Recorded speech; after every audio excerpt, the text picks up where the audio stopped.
Pardon, mon gars. Oui, salut. Salut Louis-Philippe, ça va bien? Ça va bien, toi? Très bien. Hey, première des choses, ben, merci d'avoir accepté l'invitation. Ouais, de rien. Hey, écoute, je t'ai vu en performance, comme je te disais, là, sur Facebook, samedi passé au centre Vidéotron avec les enfants, puis ma conjointe, là. Très, très, très impressionné. Vraiment, t'as donné tout un show. Ouais, merci. All right. Ça a été une bonne soirée. Hey, vraiment, pas de sens. Puis je savais pas que tu venais du coin, là. J'ai tombé là-dessus l'autre jour en essayant de te retrouver pour faire notre entrevue avec toi, là. Puis j'ai vu ça que tu venais de Saint-Justine, fait que j'étais comme une crème en plus, le gars vient de notre coin, fait que je trouve ça super. Ouais, parfait. Merci ça de m'accorder une entrevue. Ah, écoute. J'ai pas l'habitude de parler c'est pour ça que...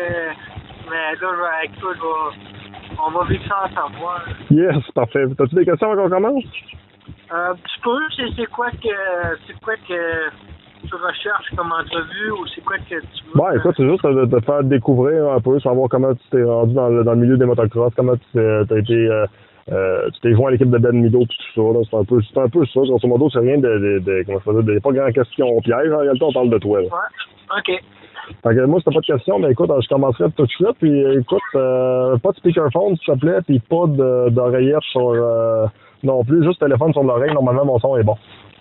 OK. Est-ce que comme ça, c'est mieux? Oui, c'est vraiment mieux, je m'entends pas en arrière. Parfait. Fait que je vais te présenter, Louis-Philippe, on y va. Il y a des fois qu'on tombe sur des athlètes un petit peu par hasard. J'ai été voir les Monster Truck l'autre jour, puis écoute, on se fait dire qu'il va y avoir des BMX puis du motocross. Et je suis vraiment tombé en bas de ma chaise de voir la performance du gars Louis-Philippe Chabot, tout un showman. En plus, c'est un gars qui vient de Sainte-Justine, c'est pas loin de chez nous, ça, c'est pas loin de la Beauce. Louis-Philippe qui est mon invité. Salut Louis-Philippe, comment ça va? Hey, salut gang, ça va super bien. Tu vois, moi, avant un spectacle, on m'appelle Louis-Philippe. Durant un spectacle, c'est LP Chabot FMX. Mais un coup que le monde, ils m'ont vu, ils m'appellent Crazy Chabot. Ils s'en souviennent tout le temps. Je suis bien content d'avoir vécu ça avec vous autres au centre Vidéotron samedi dernier. Hey Louis-Philippe, première question pour toi. Écoute, comment le motocross est arrivé dans ta vie, toi? Ah, écoute, aussitôt que j'ai vu, moi, les freestyle motocross au Colisée Pepsi avec le Monster Spectaculaire, je me suis dit, c'est ça que je veux faire plus tard, mais j'avais à peu près 8 ans. Puis là, tout de suite, la piqûre m'a pogné. Puis là, j'avais dans la tête de faire des jumps en motocross. Fait que là, ça a été à 10 ans, 12 ans, 15 ans, j'avais une rampe en bois avec un petit bicycle. Puis là, sinon, mon vrai projet de freestyle professionnel a commencé en 2012. Je m'étais acheté une moto faite pour ça, je m'étais acheté du fer, je me suis fait une rampe. Là, la première fois, c'était pas évident à faire parce que là, je connaissais pas grand-chose. J'ai finalement été à Spring Junction, au Parc Extreme. Ils donnaient des cours au GGM Entertainment avec 2 bons athlètes professionnels. Fait que là, ils m'ont montré à faire du freestyle motocross, gérer des distances de professionnels, les backflips, les tricks. Fait que c'est un peu là que ça a parti en 2015. Puis ensuite, j'ai rejoint l'équipe du Monster Spectaculaire avec les mini backflips. Ça, je suis un des seuls routiniers qui fait des petits backflips comme ça aussi petits, fin de semaine après fin de semaine, un petit peu partout, de ville en ville. Fait que ça, c'est bien trippant aussi. Puis aussi, j'ai été avec le Milo Lento faire les rangs professionnels. Et puis, comme on a pu faire un bon spectacle samedi, j'ai donné vraiment mon 120% cette journée-là. Fait que je suis bien content que le monde ait trippé avec moi. Ben, moi, ce qui me surprend le plus de ta carrière, puis écoute, corrige-moi, mais je me suis fait dire que tu étais autodidacte. Autrement dit, tu as pas mal appris ça tout par toi-même, ou presque. Ben, j'ai pratiqué beaucoup tout ça. J'ai passé des heures, ça fait quasiment une dizaine d'années que je passe beaucoup de temps sur ma moto, tout mon temps libre. À un moment donné, j'avais arrêté de travailler, une job régulière pour faire de la moto le plus souvent possible. Fait que c'est vraiment ça le secret, c'est de pratiquer à tous les jours, et, être à l'aise à faire des manœuvres comme ça se tiendrait automatique. Puis, c'est ça, j'ai eu des bons coachs, comme des professionnels, comme, par exemple, Ben Milo m'a aidé aussi, m'a conseillé, Style Carter et tout m'a conseillé. J'ai eu Jimmy James, tu sais, tous des gros noms de ce monde-là qui m'ont aidé à performer, mais il faut que j'y aille, que je me présente, que je me force à chaque jour pour aider le plus souvent possible. Que pense papa et maman de ça? Écoute, aujourd'hui, j'imagine qu'ils sont peut-être un petit peu moins craintifs, mais à l'époque, lorsque tu leur as parlé du projet, je suis pas convaincu qu'ils étaient nécessairement en accord avec 100% de ton expérience et aventure et parcours de vie que tu envisageais. Ah, ben, ça s'est tout fait automatique. Tu sais, ça a commencé tranquillement, puis là, j'ai été comme... avec les années, j'ai grandi là-dedans, puis c'était de plus en plus normal, puis c'est ça. Mais c'est sûr que c'est beaucoup un peu individuel. Tu sais, quand tu t'entraînes toutes les fins de semaine, quand tu es là-dedans à 110%, peut-être un petit peu ma vie familiale m'a pris un petit coup parce que c'était tout fait partout au loin, les fins de semaine, toujours dans le fond de l'Ontario, à faire des spectacles. J'ai pris beaucoup ma carrière en priorité, là. Mais quand mon père m'envoie comme au centre Vidéotron, là, il était vraiment nerveux. Puis, c'est pas la personne qui aime le plus ça, voir ça, mais il est toujours content, écoute, le spectacle terminé, puis j'ai encore sur mes deux pieds. Il est toujours fier de moi, c'est sûr. Ma belle-mère me disait lors du spectacle, les gars doivent avoir peur, ils doivent avoir la chienne. Puis moi, je me disais, écoute, si le gars il a la chienne avant de sauter, il se tue. Mais en tout cas, c'est un peu mon impression. Je me dis qu'il faut quasiment que tu oublies le fait que c'est complètement épeurant, c'est complètement débile. Parce que, écoute, tu fais un Superman en plein milieu des airs, à je sais pas combien de hauteur, à je sais pas combien de pieds dans les airs, de longueur de distance. T'as pas le temps de penser que t'as peur. Après ça, tu décides de, je sais pas moi, de lâcher le guidon à l'espace d'une demi-seconde. Après ça, tu décides de mettre les pieds de côté. Après ça, tu décides de faire un backflip, un front flip. Écoute, peu importe la figure que tu vas tenter de faire, tu peux pas avoir peur, me semble. Ben, la peur, c'est important un peu, parce que c'est ça qui te garde sur tes gardes. OK. Si quelqu'un n'a pas peur, il va être trop confiant. Puis pour moi, ça, c'est dangereux. Fait que à chaque jour, quand c'est ma première pratique, mettons le matin, avant de faire un gros spectacle comme ça, moi, c'est le premier saut qui est important. Le premier saut de la journée, c'est toujours lui le plus difficile. Parce que là, il faut que tu te concentres, il faut que tu te remettes dans une bulle, parce que c'est jamais pareil. C'est une vision différente. Le saut est toujours pareil, mais à des endroits différents. Fait que, moi, c'est le premier saut, puis la pratique, elle va bien. Après ça, en spectacle, je reviens dans une bulle, puis je fais une liste précise de ce que j'ai à faire, puis je ne déroge pas là-dessus. Fait que là, j'ai entraîné une routine qui est toujours pareille, puis c'est pour ça que je pratique comme plus souvent possible pour garder le momentum de ça. Parce que si ça fait 2 semaines que j'ai pas raidé, ça va me prendre 2 pratiques avant d'en revenir confiant comme j'étais si je travaille une semaine non-stop, là. Pour LP Chabot. C'est vraiment le truc de pratiquer qui fait que tu as une robotisation, que tout se fait automatiquement. Pour LP Chabot, c'est quoi la figure la plus difficile à réussir? Est-ce que c'est le mini backflip? Parce que, écoute, moi, ça, c'est une autre chose qui me fait peur. Je me dis, écoute, il n'y a pas de tapis en dessous. Je te dis pas que les autres sont moins dangereuses parce que, écoute, à la vitesse que tu vas, puis à la hauteur que tu prends, puis la distance que tu as parcouru, ça aussi, c'est assez épeurant, mais je me dis, l'autre, t'as rien carrément en dessous. Est-ce que c'est... Puis j'ai le goût de savoir en même temps, c'est quoi le plus important lorsque tu arrives à faire un saut? C'est-tu de lâcher le gaz au bon moment? C'est-tu le bon élan? C'est une synchronisation de tout ça? C'est quoi? Comme exemple, le petit backflip, on va décrire un peu l'histoire. C'est que c'est une petite rampe de 3 pieds de haut. Puis que je réussis à faire un backflip sur moi-même sur 3 à 6 pieds de long environ. Ça me prend entre 3 et 6 pieds de long pour faire un backflip. Et puis, cette manœuvre-là, elle me fait toujours peur un petit peu parce que la moindre petite erreur de trop vite ou d'équilibre ou de bris mécanique peut être vraiment dangereux pour moi parce que c'est l'élan de synchronisation parfaite qui fait que je vais avoir une rotation parfaite pour atterrir sur le ciment. Mais ces petits backflips-là, j'en ai fait peut-être dans les dernières années, un petit peu partout au Québec, en Ontario, au Nouveau-Brunswick, je me suis promené beaucoup. Puis, il n'y a jamais eu un backflip qui était 100% pareil. C'est toujours différent, fait que c'est toujours avec le momentum de la foule, le momentum de comment je me sens, qui fait que tu je me lance, puis j'essaie d'avoir la technique parfaite, mais il n'y a jamais rien de parfait, là, c'est toujours différent.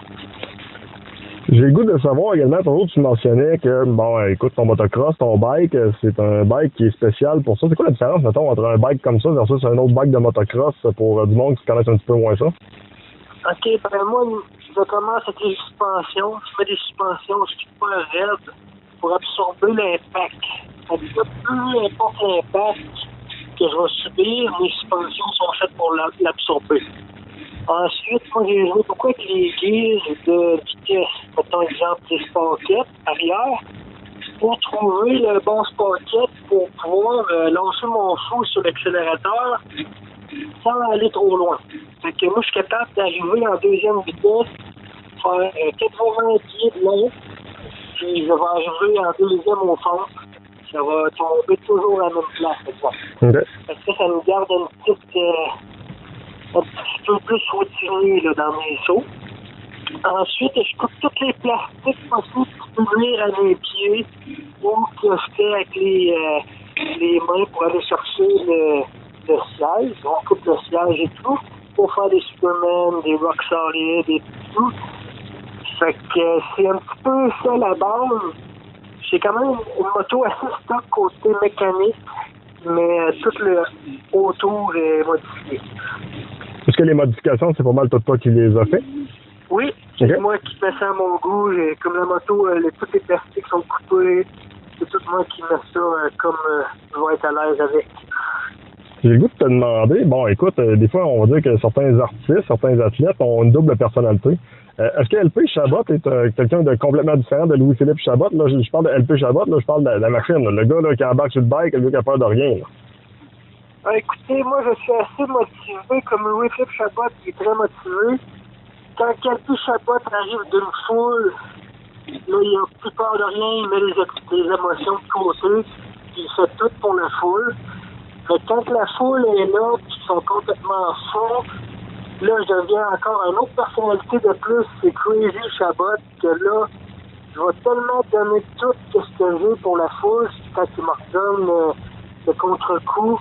Fait que, au début, quand cette personnalité-là, j'entrais en ligne de compte, c'était dangereux parce que je vais me prendre des débarques parce que je prenais un petit peu plus de risques que d'habitude.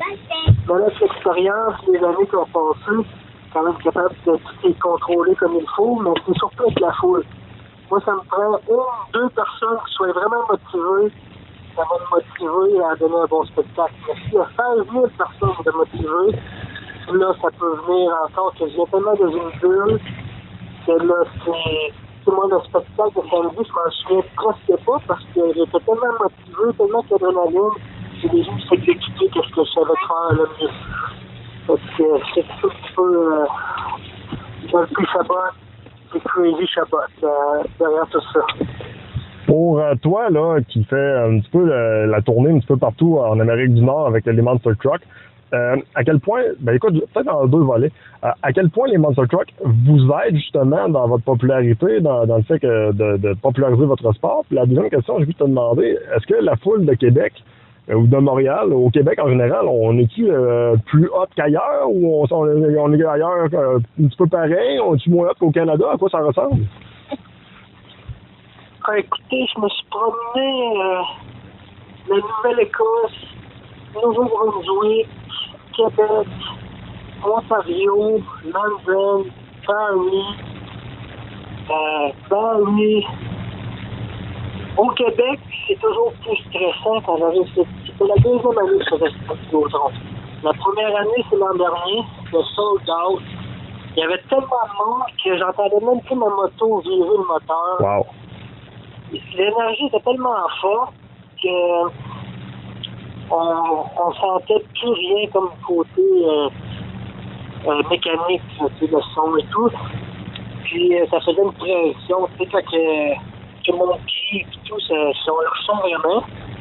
Là, je savais c'était quoi le feeling sur le Vidéotron plein, avec une belle performance. Là, cette année, je voulais faire mieux. Puis, pour faire mieux, il a fallu que je perfectionne des petits détails, exemple. Puis là, la foule est encore autant forte que l'an dernier. Puis j'ai réussi à faire une meilleure performance, à mon avis, que l'an dernier. Fait que je crois vraiment que le Québec, ils ont un petit peu de spécial parce que c'est du monde local. C'est un peu comme mon show local, tellement je me promène partout. Fait que moi, c'est toujours spécial. Le centre Vidéotron, là, c'est mon monde. C'est une petite chose de plus qu'ailleurs. Parce que quand je vais, mettons, exemple, à Toronto, ou des histoires comme des gros centers dans ce coin-là, je connais pas personne. Fait que là, le monde t'encourage, le monde écrit, mais vu que t'as comme pas, à part que ce soit des fans, t'as pas de lien d'appartenance, c'est pas pareil, là, que quand c'est un petit show local. Les Monster Trucks, ça vous aide, ça? Ah, les Monster Trucks, moi, ils ont développé ma carrière. Au début, je faisais juste des petits backflips que je faisais pas de grosses rampes. Ils m'ont emmené faire une tournée partout, les 10 spectacles qui font partout en Amérique du Nord. Ils m'ont emmené faire des petits backflips. Ça m'a ouvert une porte. Puis après ça, là, l'équipe de Ben Milo m'ont vu. Puis là, j'ai pu aller faire des pratiques à Ottawa puis au centre Vidéotron dans le temps. Mais c'était juste en backup que si un autre backup se blessait. Fait que là, j'ai pu rentrer un petit peu dans ce milieu-là comme ça. Puis aujourd'hui, là, cette année, là, les dimensions spectaculaires ont tellement fait évoluer ma carrière parce que ils me laissent faire des mini-flips, ils me veulent comme faire de la grosse rampe, puis je peux aller dans la foule, puis ils sont vraiment reconnaissants avec moi parce qu'ils me donnent tout le temps mon 200% pour eux autres. Ça. Ben moi, je te le dire, j'en ai vu du sport, autant motorisé que du sport comme le hockey, le football.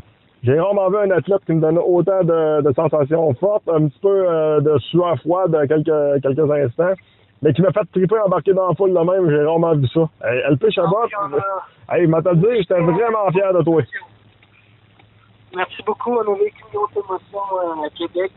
Je remercie tout le monde qui était là, tout le monde qui a crié pour moi, puis que sérieusement, je pouvais droit sur les bras, c'était une bonne expérience qu'on a vécue au Monster Spectaculaire 2023.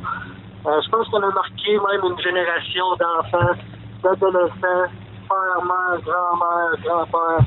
Je pense que tout le monde va s'en souvenir longtemps. Ben, on a juste hâte de te revoir en performance, que ce soit du côté de Québec ou ailleurs dans la belle province. Écoute, on est chanceux, je pense, d'avoir un athlète comme toi dans notre coin, que ce soit la Beauce, Bellechasse, tous les environs, là. T'es un super porte-étendard pour ton sport, puis on est vraiment chanceux de t'avoir dans le coin. Ouais, parfait. Merci beaucoup.